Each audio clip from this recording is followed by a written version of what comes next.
Boa noite, gente. Que bom ver todo mundo. Eu estou olhando o rosto de todo mundo que está aqui. Estou com saudade. E vamos orar para começar esse momento? Senhor Deus, ó Pai, em nome de Jesus, nós queremos nos colocar, Senhor, na sua presença mais uma vez nesse dia. Ó Deus, eu quero te pedir, ó Deus, que esta palavra venha de encontro aos corações e que o Senhor possa nos deixar de coração aberto, Pai, para receber aquilo que o Senhor tem para a nossa vida, Pai. Que em nome de Jesus, nada, Deus, que não for de Ti venha sair da minha boca, mas apenas palavras que o Senhor me direcione, Senhor, em nome de Jesus. Amém. É a primeira vez que eu prego assim, cara a cara, assim, ó. Eu tô nervosa, vou ser sincera. Mas ainda bem que estamos entre amigos, então eu me sinto mais confortável. E hoje eu vou falar de um assunto. Quem viu o título do culto online, quem está aí online também, boa noite. Eu coloquei o nome O Peso da Religiosidade. E antes de eu começar, eu queria que você, nesse momento, durante essa palavra, você focasse no seu interior.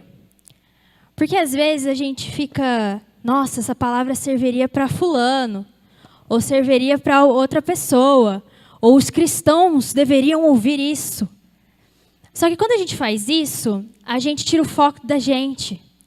E aí, às vezes Deus quer trabalhar coisas com você, mas você pensando no outro, Deus não vai conseguir tratar com você. Então eu preciso que você olhe para o seu interior agora, tá bom? Tudo que eu for falar aqui, não pense em outras pessoas, pense em você. Naquilo que tem acontecido na sua vida, como você tem vivido. Amém?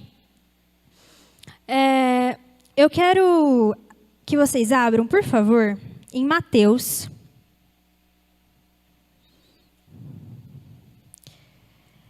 Mateus, capítulo 23. Quem está em casa aí também, pegue sua Bíblia. Mateus 23. Eu vou ler com vocês do 1 ao 4. Mateus 23, do 1 ao 4, diz o seguinte. Então Jesus falou às multidões e aos seus discípulos. Na cadeira de Moisés se assentaram os escribas e os fariseus. Portanto, façam e observem tudo o que eles disserem a vocês, mas não os imitem em suas obras, porque dizem e não fazem. Preste atenção no 4. Atam fardos pesados, difíceis de carregar, e os põem sobre os ombros dos outros, mas eles mesmos nem com o dedo querem movê-los. É um assunto delicado para falar, confesso para vocês. Então eu preciso que vocês prestem muita atenção, eu vou tentar ser muito clara, para que vocês não entendam errado, tá bom? Nesse capítulo, Jesus faz um sermão contra os líderes religiosos, né? Ele está fazendo uma crítica para os líderes religiosos daquela época, que eram os fariseus e os escribas. E há um tempo ele já tinha certos conflitos com eles, com os fariseus e com os escribas, né? Eu sei que todo mundo aqui já deve ter ouvido falar deles, dos fariseus e dos escribas, e como eles sempre criticavam Jesus, queriam pôr Jesus ali numa saia justa. E nesse capítulo, ele inteiro, Jesus está fazendo críticas a esses homens, a maneira como eles vivem. E por que eu vou falar sobre isso, né? Porque a igreja de hoje sempre tem pessoas que estão na igreja, vivem aqui dentro, trabalhando na obra de Deus, né? Porém, o coração delas não está nas coisas que elas fazem. Não está direcionado a Deus. É por simples religião, ou por simples tradição, ou porque elas simplesmente acham legal estar aqui.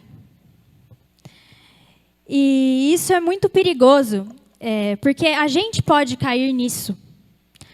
Se nós não tomarmos cuidado com a nossa vida espiritual, nós podemos cair em uma religiosidade. Por isso que eu quero que você olhe para a sua vida. Porque é muito fácil, a gente fala muito isso. Eu não vivo uma religião, eu vivo Jesus. Mas nem sempre isso é verdade. No íntimo, nem sempre isso é real. Por isso que nós precisamos, em todo o tempo, vigiar a nossa vida espiritual. Vigiar o nosso coração. E sem perceber, com algumas atitudes, nós vamos fazendo coisas religiosas, sabe? Deus me chamou a atenção a isso, a minha vida. Eu senti muito ele falando assim comigo. Emily, qual é a sua motivação? Qual é a motivação que está no seu coração?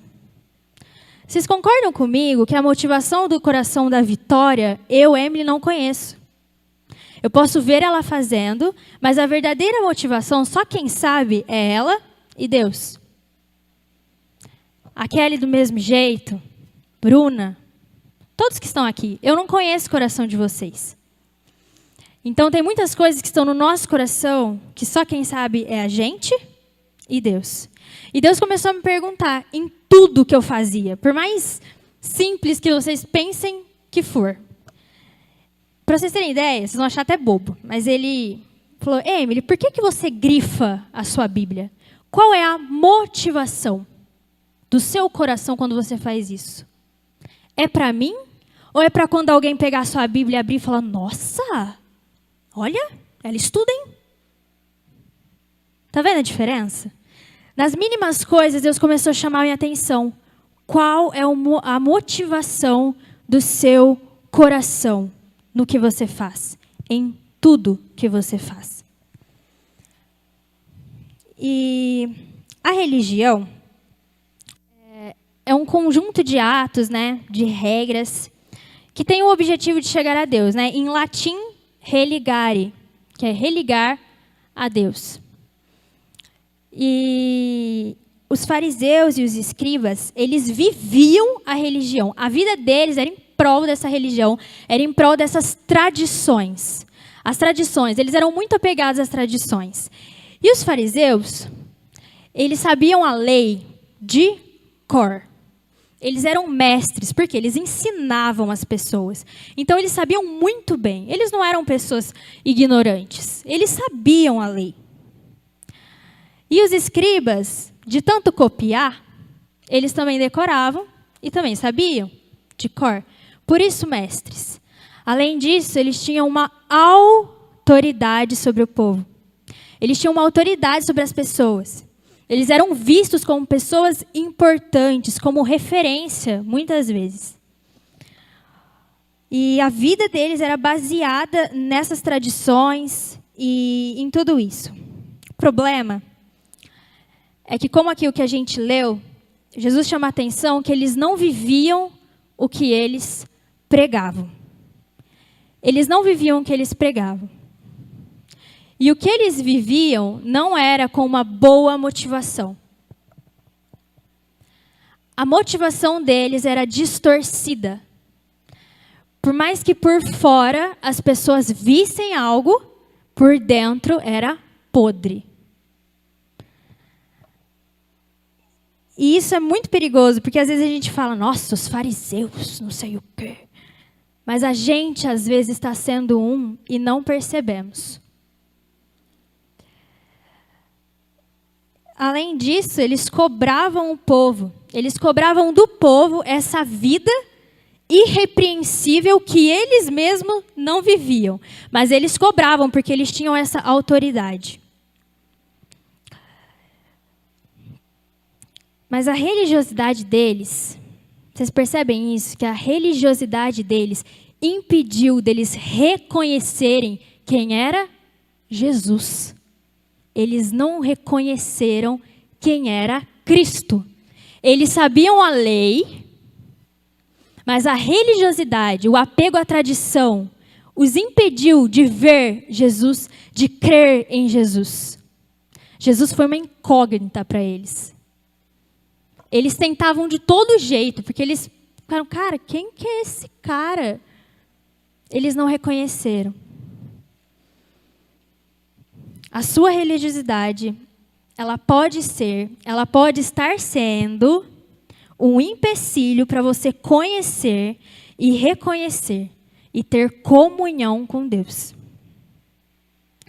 É isso que pode estar te barrando de conhecer a Deus verdadeiramente, é a sua religiosidade. E, além disso, ela é um fardo sobre as nossas vidas. Quando nós somos religiosos, nós vivemos de uma forma pesada, porque cansa. Eu imagino como devia ser cansativo o tempo todo ser algo que não era verdadeiramente. Imagina? O tempo todo. Por isso que o tema que eu coloquei é o peso da religiosidade. Porque, às vezes, o evangelho tem se tornado cansativo para você. Às vezes, obedecer a Jesus tem sido pesado para você. Por quê? Por que obedecer a Jesus não é prazeroso? Pode ser porque você esteja vivendo de forma religiosa. E por isso que essa noite eu quero que você pense em todas as áreas da sua vida e pense na pergunta: qual é a minha motivação? Qual é a minha verdadeira motivação? Será que é mesmo para Cristo que eu faço? Ou será que é buscando outras coisas?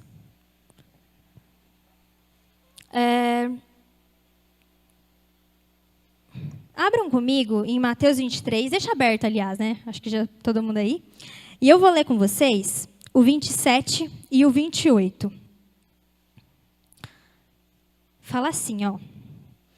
Ai de vocês, escribas e fariseus, hipócritas, porque vocês são semelhantes aos sepulcros pintados de branco, que por fora se mostram belos, mas interiormente estão cheios de ossos de mortos e de toda a podridão.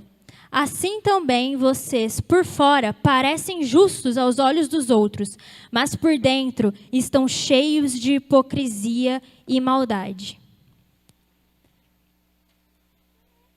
Muitas vezes, as coisas que a gente faz é bonito para todo mundo. Por exemplo, eu posso estar cantando aqui em cima e todo mundo, nossa, olha a Emily. Ela está cantando, ela é espiritual, ela serve a Deus, isso é bonito. Só que o meu coração pode estar em outra intenção. Vocês concordam? Eu posso ter outra intenção. Ao pregar, eu posso ter outra intenção. Fazer qualquer coisa para Cristo. Por fora pode ser bonito. Os líderes podem elogiar, porque a gente não conhece o coração. Mas por dentro estar podre, como eram os corações deles. Por dentro era outra coisa, outra intenção. Eles buscavam outras coisas. E com isso, eu quero entrar num primeiro ponto que pode estar ocorrendo na sua vida e pode estar ligado a uma religiosidade da sua parte. Não sei se tem alguém anotando. Se tiver alguém anotando, quero que coloque assim, ó. 1. Reputação. Reputação é uma boa aparência, dependendo, se for uma má reputação, uma má aparência. Se for uma boa reputação, uma boa aparência, uma boa fama, um renome. É um cara que tem reputação, né? Os fariseus, eles prezavam muito pela reputação deles, muito. Por isso que eles eram algo por fora e por dentro eles eram outras, porque eles prezavam muito por aquilo, muito. Eles queriam o reconhecimento das pessoas e isso tomava o coração deles. E aí que está um problema. É gostoso a gente receber reconhecimento quando a gente faz alguma coisa. Não é errado. Só que se isso tomar o nosso coração, isso pode ser muito perigoso. E é isso que acontecia com eles. Eles tomavam aquilo para o coração deles e aquilo virou o prazer deles. Ouvir elogios, receber um reconhecimento. Era um prazer. E o que eu quero que vocês tenham cuidado, presta atenção nisso que eu vou falar. A gente, como cristão, a gente tem que ter, sim, cuidado com o nosso testemunho. Tem que ter. A gente tem, sim, que se preocupar com o que as pessoas estão pensando da gente. Porque nós levamos o nome de Cristo. Quando eu falo, eu sou cristã, eu estou levando o nome de Jesus Cristo. Isso é muito sério. Porque o meu testemunho vai dizer quem ele é.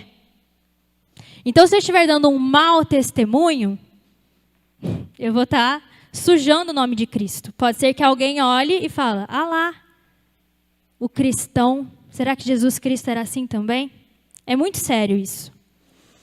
Mas os fariseus eram uma reputação. E a reputação deles tinha a ver com uma boa fama. Tinha a ver com um orgulho, um reconhecimento de pessoas no que eles faziam. Deus não quer que você seja hipócrita. Ele não quer que você finja ser algo que você não é. Ele não quer isso.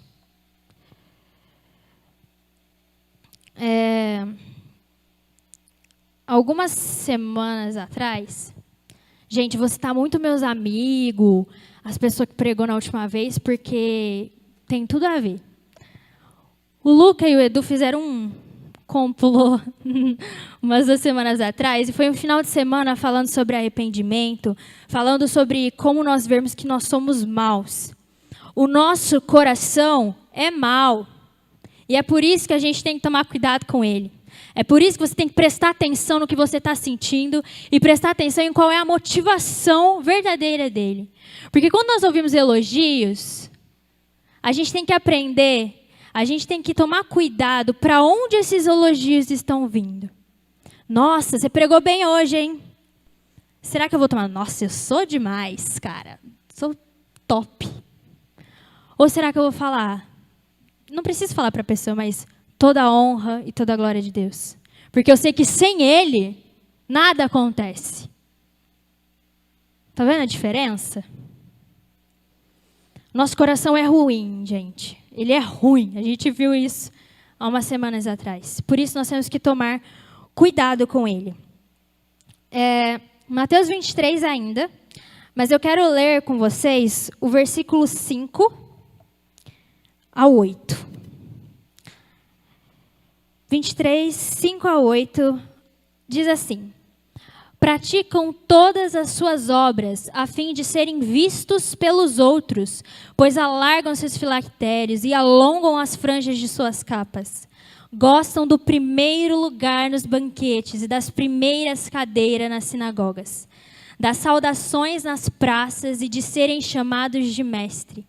Mas vocês não serão chamados de mestre, porque um só é mestre de vocês, e todos vocês são irmãos. A motivação deles era errada. Está vendo como era errada? Eles gostavam de ir para as ruas para ter reconhecimento. Eles faziam coisas para que as pessoas reconhecessem, e não para que Deus reconhecesse. E por mais que a gente critique eles, talvez você esteja falando, nossa, eu acho que você já deve ter passado por isso.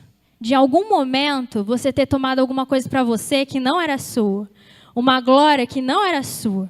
Isso é muito perigoso. Isso é religiosidade. Eu quero ir para um outro texto, que também é Mateus. Hoje vai ler muito Mateus. É um texto muito conhecido, eu gosto muito, eu vou ler 2 vezes hoje. Mateus 6.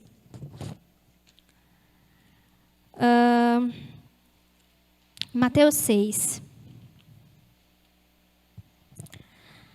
5 e 6. Mateus 6 faz parte do Sermão do Monte. E no Sermão do Monte, Jesus dá muitas orientações de como nós devemos fazer muitas coisas. Ele ensina a respeito de vingança. Eu aconselho todos a lerem, se não leram ainda. E no 6, ele vai ensinar, a partir do versículo 5, né? Ele vai ensinar a respeito da oração. Como deveríamos orar e como devemos orar. Tanto é que é a parte que está o Pai Nosso. Mateus 6, 5 e 6. E quando orarem, não sejam como os hipócritas, que gostam de orar em pé nas sinagogas e nos cantos das praças, para serem vistos pelos outros. Em verdade lhes digo que eles já receberam a sua recompensa. Mas, ao orar, entre no seu quarto e, fechada a porta, ore ao seu pai que está em secreto.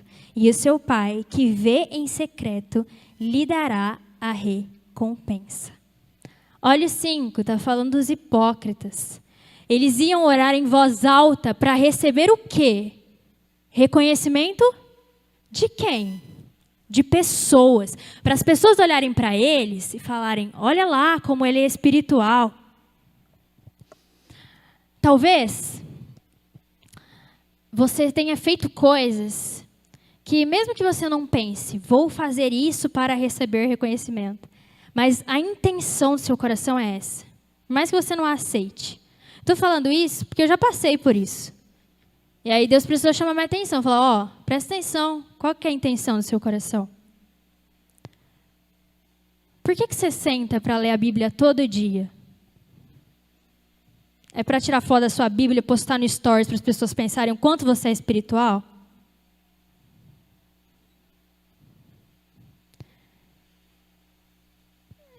Tudo é perigoso. Por que você está aqui hoje? Você está aqui hoje porque alguém pediu para você vir com ela? Ou só para as pessoas olharem e falarem, olha, ela veio. Cuidado. A gente precisa ter cuidado. E o que é interessante no 5 é que ele fala, para serem vistos pelos outros. Em verdade lhes digo que eles já receberam a sua recompensa. Qual é a recompensa? O reconhecimento das pessoas. É isso que eles querem.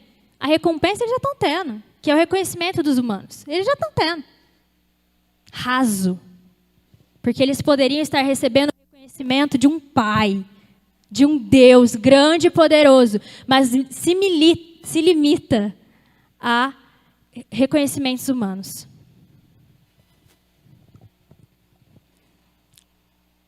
E essa reputação, muitas vezes, ela nos impede de ser curados. Eu vou explicar. Eu quero que vocês abram em Tiago.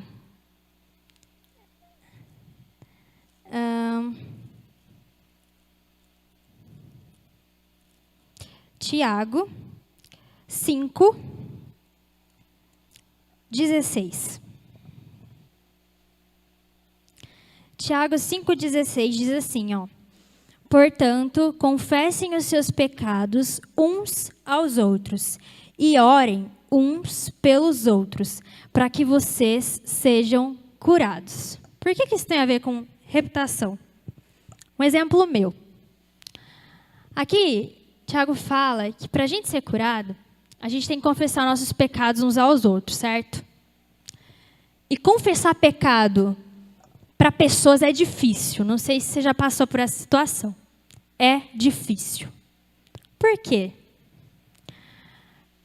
Por muitos motivos, né? Às vezes a gente tem medo da pessoa julgar e tal, mas por isso que a gente aconselha a ter um discipulado, para que seu discipulador, você tenha uma liberdade com ele, uma confiança com ele. É para isso que serve o discipulador. Também, né? Para muitas coisas. E muito tempo da minha vida, eu deixei de ser curada porque eu não tinha coragem de confessar o meu pecado. Com o seguinte pensamento, mas o que vão pensar de mim? Tainá é minha discipuladora, mas o que a Tainá vai pensar de mim? É claro que você não vai pegar um microfone e falar para a igreja. Não é isso que Jesus pede para você. Mas confessar para alguém de confiança. Alguém que você sabe que tem uma vida com Jesus. Não deixe de fazer isso por pensar o que tal pessoa vai pensar de mim.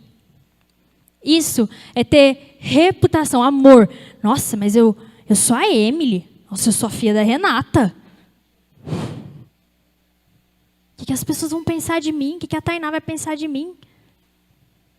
Mas eu sou líder. Mas eu canto no louvor, eu toco. E aí você impede de ser curado por se apegar a uma imagem que você não precisa carregar. Sabe? Nós estamos em busca de santidade. Nós somos santos, estamos em busca de perfeição, sim. Mas todos nós aqui temos dificuldades, todos nós aqui temos tentações e pecados que precisam ser tratados. Todos nós precisamos confessar para ser curados. E essa reputação pode te atrapalhar de ser curada ou curado. Não deixe que isso atrapalhe a sua vida espiritual. Sabe, sai daqui hoje. Vai atrás do seu discipulador, ou de um líder, ou de alguém que você confie, que tem uma vida espiritual, e fale. Não se prenda, não deixe de ser curado por isso. Eu falo por experiência própria. A reputação, ela pode te atrapalhar, ela pode te impedir de ser curado. E além disso, é um fardo pesado. Foi o que eu falei. Imagina esses fariseus tendo que, o tempo todo, fingir algo que na verdade não eram. Imagina você viver. Eu vivi muito tempo sem abrir o meu coração para Tainá e falar aquilo que eu tinha dificuldade. Não é fácil, é pesado carregar algo assim. É pesado ser hipócrita. É um fardo pesado. Um outro ponto que também pode ser um sinal de religiosidade é o merecimento. Merecimento. Eu quero que vocês abram em Tito.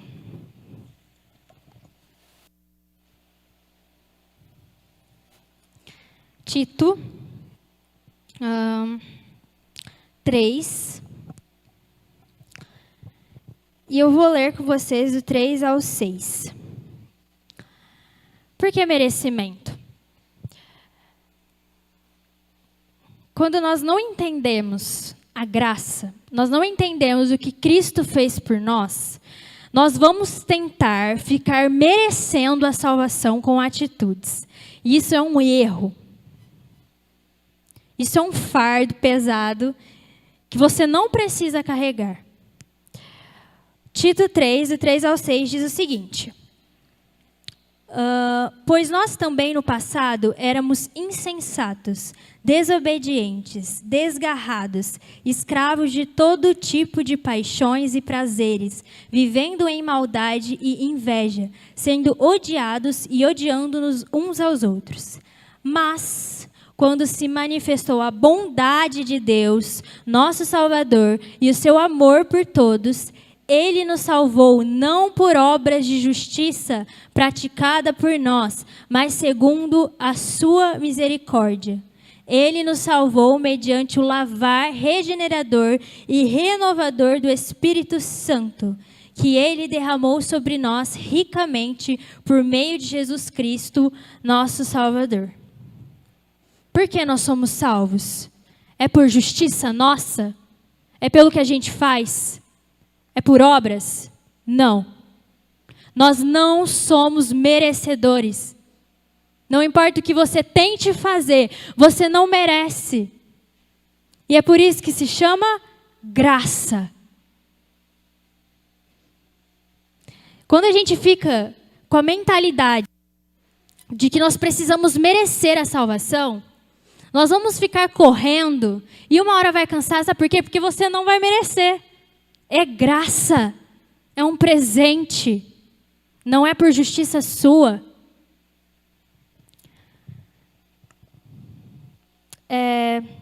Mateus 5,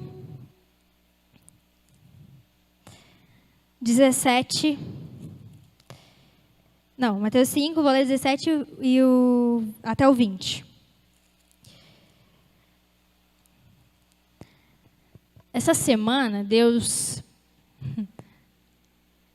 Ele mostrou o quanto eu sou agraciada e abençoada. Eu me senti muito grata essa semana. Eu vou contar por quê. Saindo um pouco aqui.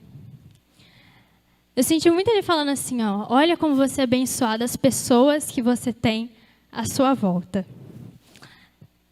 Para mim é um desafio muito grande estar aqui. É muito difícil para mim estar aqui. Mas quando você tem pessoas à sua volta que te apoiam, que te ajudam, que estão com você, além de Jesus que está comigo também, é muito mais leve. Eu me sinto muito mais segura. E essa semana eu passei por WhatsApp de algumas pessoas aí Gravei um monte de áudio, fiquei um tempo no telefone, pedindo ajuda. E essas pessoas foram tão humildes e prontas a me ajudar. Ai, gente, não vou chorar, estou sensível. Mas é confortável, sabe? Saber que tem pessoas com você. Eu senti muito Deus falando assim, essas são os melhores relacionamentos que alguém pode ter. Pessoas que buscam a mim, pessoas que estão centradas na minha palavra. Eu tive muitos amigos na minha vida e amo eles. Mas os que estão comigo nessa caminhada, que buscam a Jesus, são as melhores companhias que você vai ter na sua vida. E eu estou falando isso, eu fugi um pouco da palavra, mas é porque eu me senti muito grata essa semana. Pela minha família, Nayara, minha mãe, que sempre estão ali quando eu preciso de alguma coisa de Bíblia. Não vou citar os outros nomes, mas as pessoas sabem quem são. Então, depois dessa declaração de amor aos meus amigos, vamos prosseguir. Mateus 5, do 17 ao 20, diz o seguinte. Não pensem que vim... É Jesus falando, tá, gente? Sermão do Monte também. Não pensem que vim revogar a lei ou os profetas. Não vim para revogar, mas para cumprir. Porque em verdade lhes digo, até que o céu e a terra passem, nem um i ou um tio jamais passará da lei, até que tudo se cumpra. Aquele, pois, que desrespeitar um destes mandamentos, ainda que dos menores, e ensinar os outros a fazer o mesmo, será considerado mínimo no reino dos céus. Aquele, porém, que observar e ensinar, esse será considerado grande no reino dos céus. Atenção no 20. Porque eu afirmo que, se a justiça de vocês não excederem muito a dos escribas e fariseus, jamais entrarão no reino dos céus. Qual era a justiça dos escribas e dos fariseus? Era cumprir a lei, à risca, para receber a salvação. Para você receber a salvação, para você conquistar essa salvação, você tinha que estar ali, na risca, irrepreensível. E como vimos há algumas semanas, a lei ela é impossível, humanamente impossível de ser cumprida. Humanamente impossível. Imagina o fardo que este povo tinha de ter que seguir à risca aquela lei para receber uma salvação.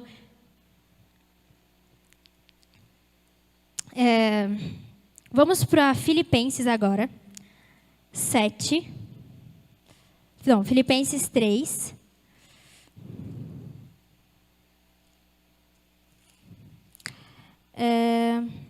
Eu vou ler com vocês.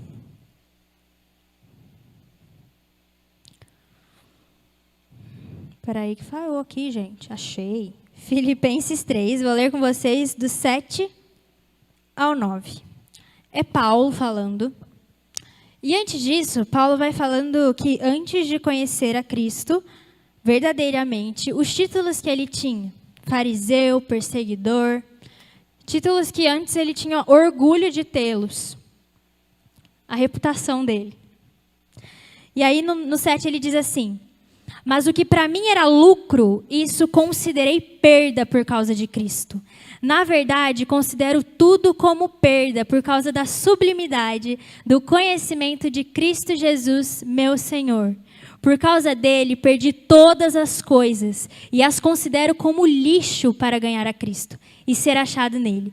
Não tendo justiça própria que procede de lei, mas aquela que é mediante a fé em Cristo, a justiça que procede de Deus baseada na fé. Qual é a justiça que excede muito a justiça dos escribas e dos fariseus? É a salvação por meio da fé em Cristo. É isso que me salva e é isso que te salva. Não tem porquê você ficar tentando merecer, é de graça. Fiz muito isso. Muito. Achar que você vai vir na igreja e isso vai te salvar é mentira. É mentira isso. Não basta estar aqui, corpo presente. Isso não salva.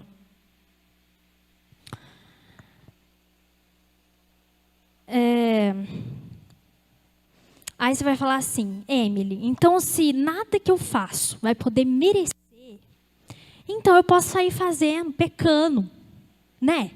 Porque eu já de graça, sai pecando então. Quando a gente entende a graça de verdade, a gente sabe que não é assim que funciona.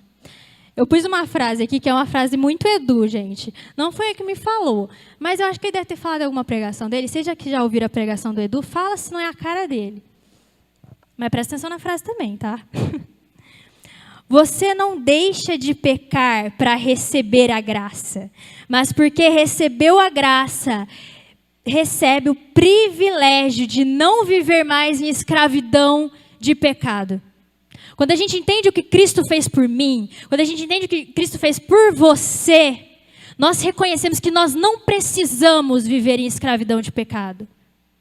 Nós percebemos a enganação que é o pecado.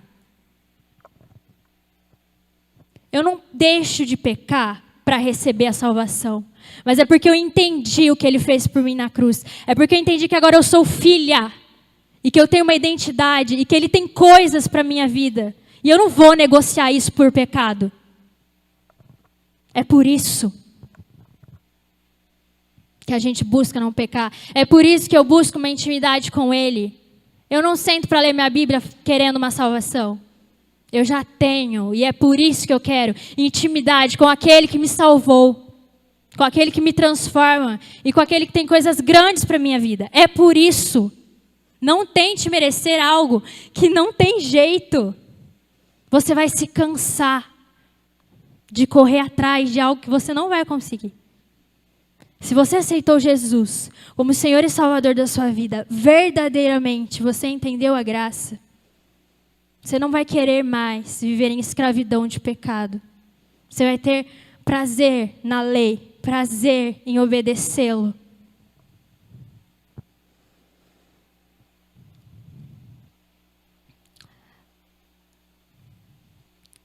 Algumas semanas, mais de mês, eu acho, o Luca falou de obras. Ele falou exatamente, mais ou menos isso, né? Eu não faço obras para ter a salvação. Mas é porque eu tenho a salvação, eu entendo que eu tenho que fazer obras. É uma consequência. Não deve ser ao contrário. Quantas pessoas vocês conhecem que acham que ajudando outras, fazendo boas ações, elas vão para o céu? Eu vou ajudar aqui porque agora meu lugar está garantido. Não. Nós precisamos obedecer, nós precisamos ajudar, mas com a motivação correta. Qual é a motivação do seu coração?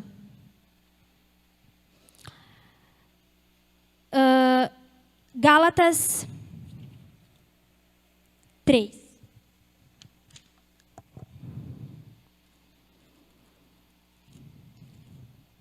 Gálatas 3, 19 ao 22. Prestem atenção. Logo, para que a lei?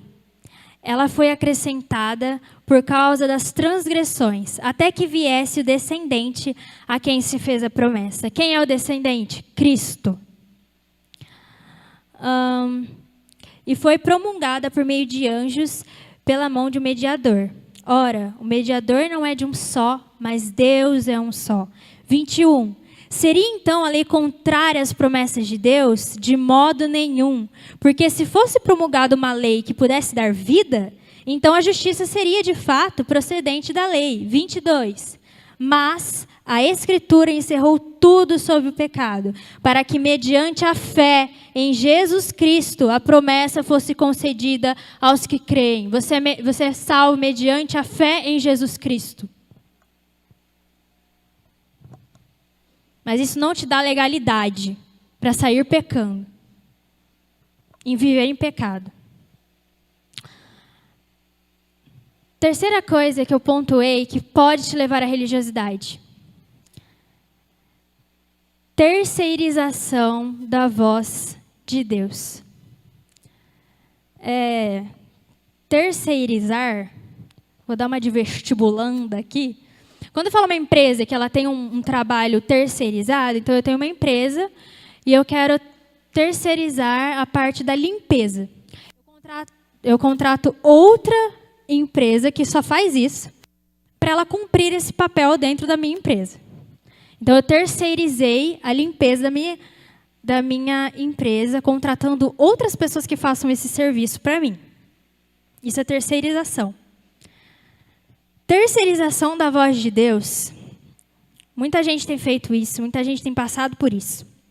É quando eu delego a função de ouvir a voz de Deus a outra pessoa. Eu pego um pastor e coloco na minha vida e falo, bom, a função da minha vida espiritual está sobre ele.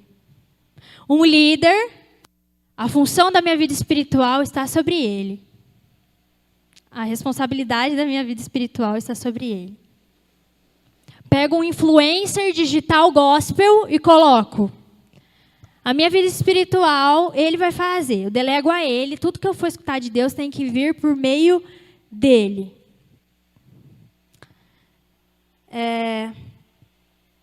Agora a gente vai abrir de novo em Mateus 6, que eu disse para vocês que a gente abre 2 vezes. Mateus 6, 5 e 6. De novo, mais uma vez, vamos lá. E quando orarem, não sejam como os hipócritas que gostam de orar em pé nas sinagogas e nos cantos das praças para serem vistos pelos outros. Em verdade lhes digo que eles já receberam a sua recompensa. Que recompensa eu disse que é essa? Reconhecimento humano. 6. Mas ao orar, entre no seu quarto e fechada a sua porta, ore a seu pai, que está em secreto. E o seu pai, que vem em secreto, lhe dará a recompensa. Deus quer ter uma vida íntima com você. Ele não quer que você delegue a ouvir a voz dele por meio do pastor Josias. Ele não quer que você delegue a função de ouvir a voz dele através da vida do Franklin. Porque você tem o privilégio de ter um relacionamento com ele. Não é errado nós ouvirmos a voz de Deus através de outras pessoas. Não tem nada de errado. O problema é quando nós anulamos a nossa vida íntima com Deus e colocamos outras pessoas com essa função. Isso é errado. Trocamos a voz de Deus por vozes humanas toda hora. Ai, não estou bem hoje, vou colocar a pregação daquele pastor, porque quando ele prega, eu sinto a presença. Por que você, quando você não está bem, você não vai para o seu quarto, fecha a sua porta e converse com Deus? Por que nós trocamos todo momento? Eu não estou bem, eu vou chamar a Vitória, primeira coisa que eu faço.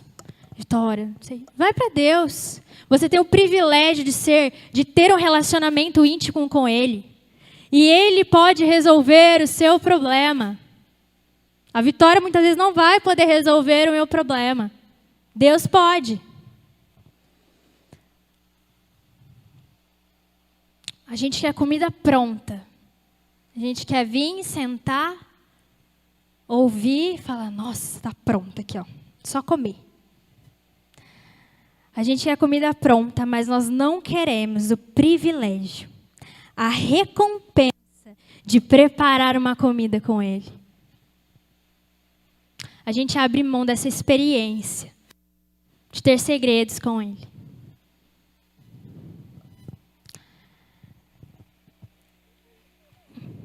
Isso nos impede o tempo todo de ter experiências com o Pai. A gente acaba vivendo a experiência de outras pessoas. A gente vive da experiência dos nossos pais, a gente vive da experiência dos nossos líderes, de pessoas que a gente viu na internet, que é perigoso, porque a gente nem convive com elas, então a gente nem sabe se tudo aquilo que elas dizem é real. Se elas vivem aquilo, né? É um risco muito grande.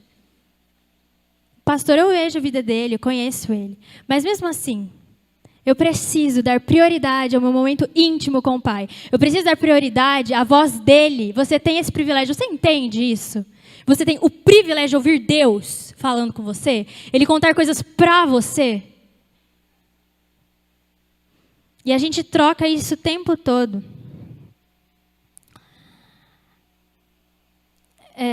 E isso é religiosidade.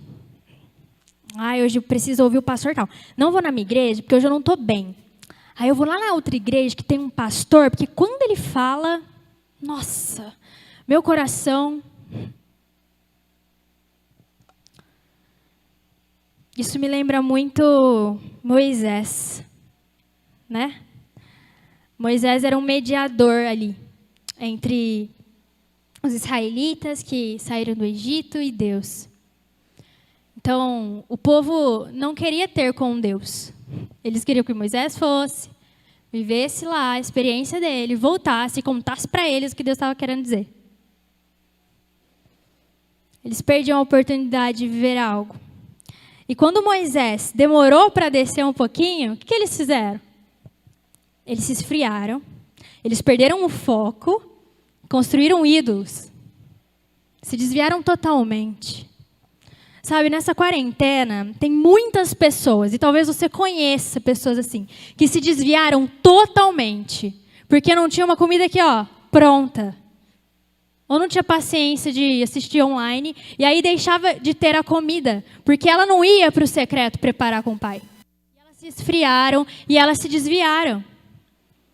Talvez essa pessoa seja eu e seja você. Em algum momento você tenha se esfriado. E pode ser que porque você tenha delegado essa função a outras pessoas.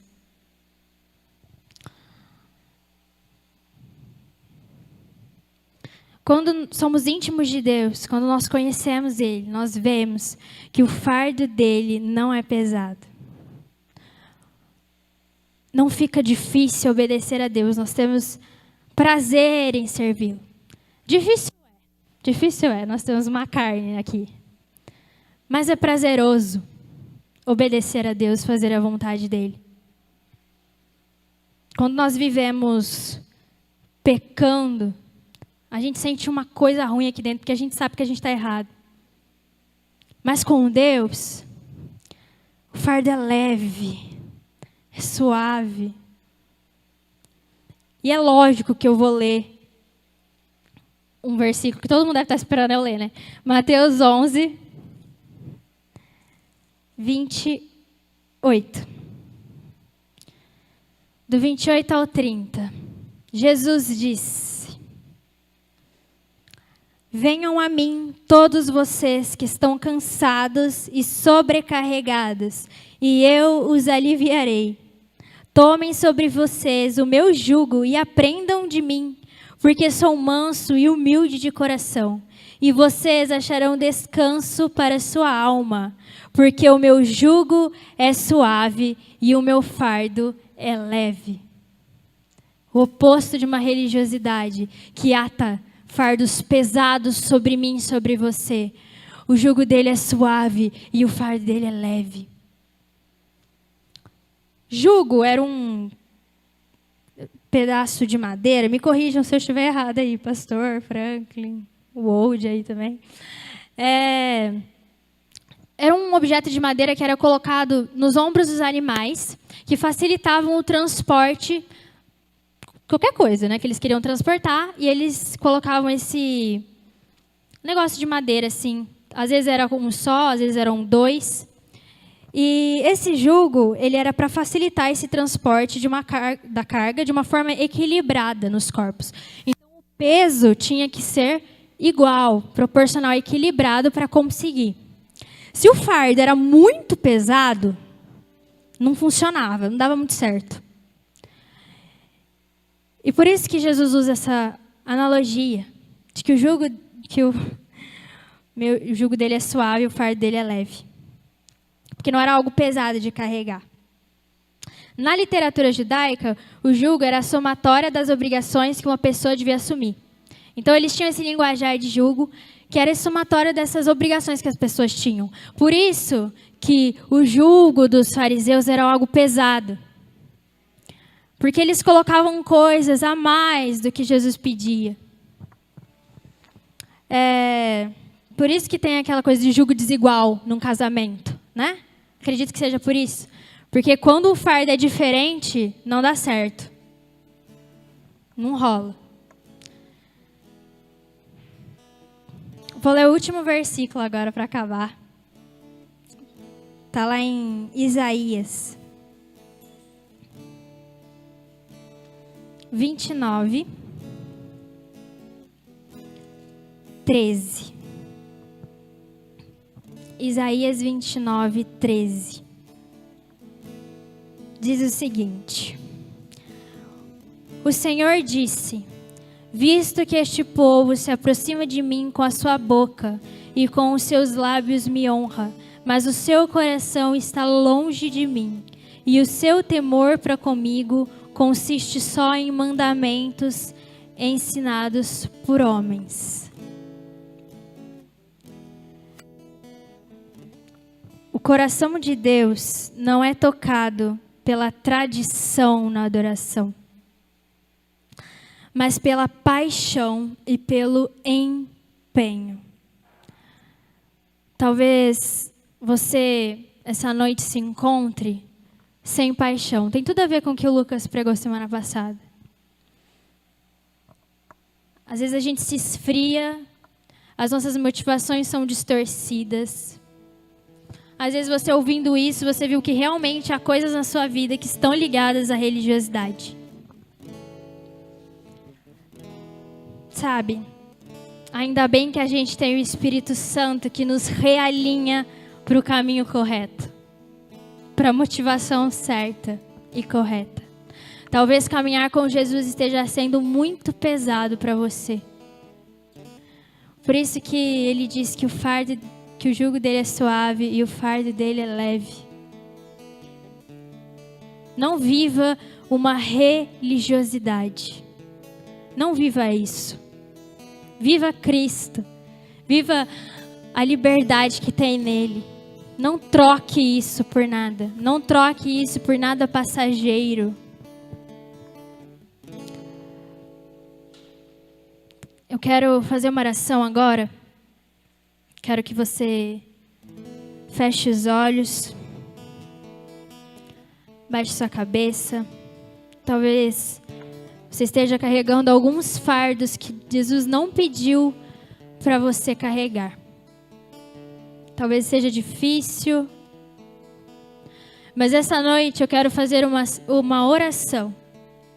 E nessa oração eu quero que você libere tudo aquilo que tem sido difícil. Seja sincero com Ele. Nós temos um Pai que se preocupa com a gente. Seja sincero, abra o seu coração nesse momento. Fale para Ele tudo aquilo que você tem carregado e que você sabe que você não precisa carregar. Seja grato pela graça que é de graça. Senhor Deus, em nome de Jesus, Pai, nós queremos nos colocar na Sua presença agora, Senhor. E primeiramente te pedir perdão por perdermos o foco, por perdermos a motivação correta em Te servir, Senhor. A motivação correta em Te seguir, em Te obedecer, ó Pai. Nos perdoa por trocarmos a Sua o tempo todo, por preferirmos opiniões humanas do que a sua opinião, por pedirmos conselhos humanos, mas não o seu conselho, Pai. Nos perdoa por tentar merecer algo que nós já temos, pela fé em Ti, Senhor. Nós queremos entregar agora, Pai. Nós queremos entregar tudo aquilo que tem sido pesado, tudo aquilo, Deus, que tem dado um fardo sobre as nossas vidas, que nós não precisamos carregar, Jesus. Nós entregamos nas Suas mãos e nós trocamos pelo Seu jugo, nós trocamos pelo Seu fardo suave e leve, Jesus. Eis-nos aqui, Pai, com a sinceridade do nosso coração, para dizer que nós queremos ter prazer em Te servir. Nós queremos ter prazer, ó Pai, em se dedicar ao Senhor, ó Pai. Nós queremos, ó Pai, Te amar, porque só Tu és digno, Deus, de toda honra e de toda glória, Pai. Obrigada, porque o Senhor morreu naquela cruz e nos tirou de um lamaçal de pecado, Senhor. Obrigada por nos lembrar quem nós somos. E que nós não precisamos trocar a Tua presença, Senhor, por nada. Porque o Senhor nos enche e o Senhor já nos satisfaz, Jesus. Nosso prazer está em Ti, Pai. Nos ajuda a Te amar mais. Nos ajuda a entregar o nosso coração totalmente, Senhor, na Sua presença, Pai.